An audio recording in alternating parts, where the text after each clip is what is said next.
Satu paket, pemberian dan tuntutan.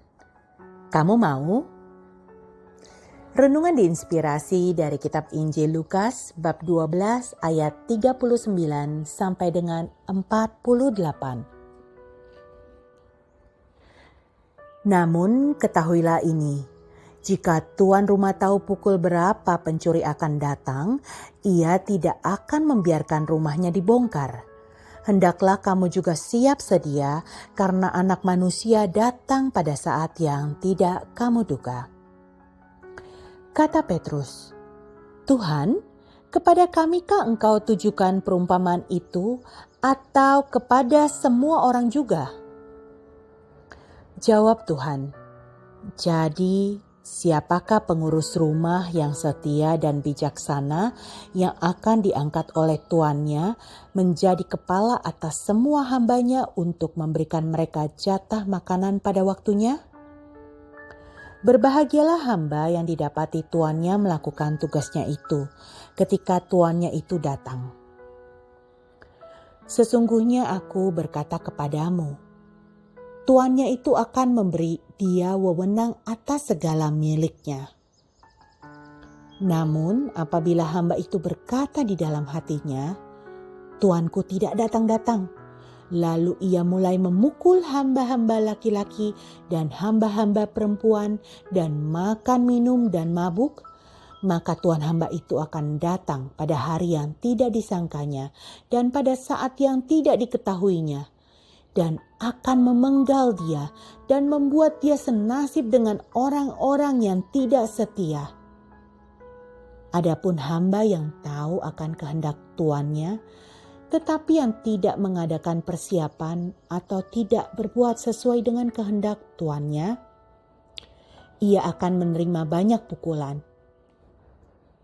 Namun, hamba yang tidak tahu dan melakukan apa yang pantas mendatangkan pukulan akan menerima sedikit pukulan.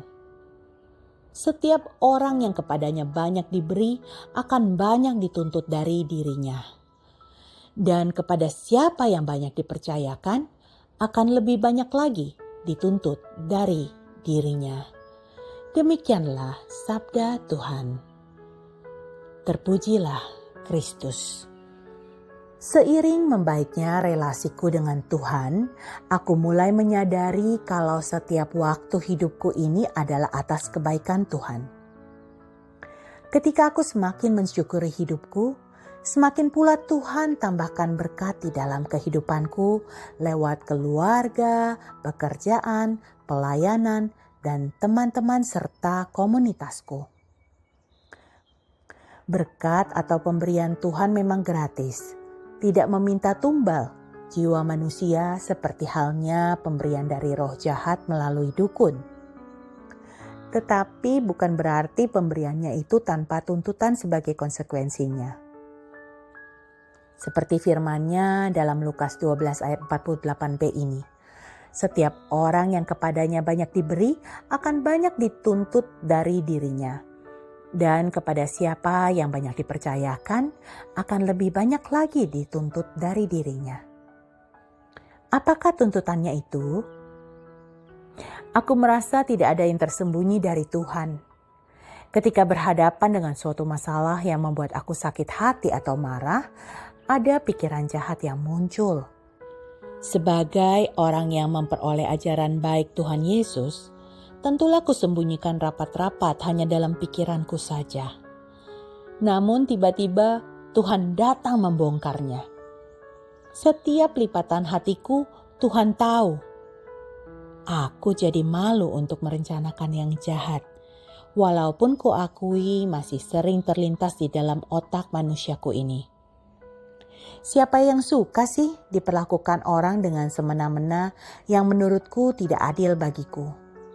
Namun kini aku sering merefleksikan kembali pikiran jahat itu dan menutup celahnya dengan kasih. Bukan karena orang itu patut dikasihi, tapi karena aku tahu tuntutan Tuhan terhadapku, yaitu mempertanggungjawabkan sikapku kepadanya. Seperti yang dikatakan Rasul Paulus dalam kitab Roma 6 ayat 13.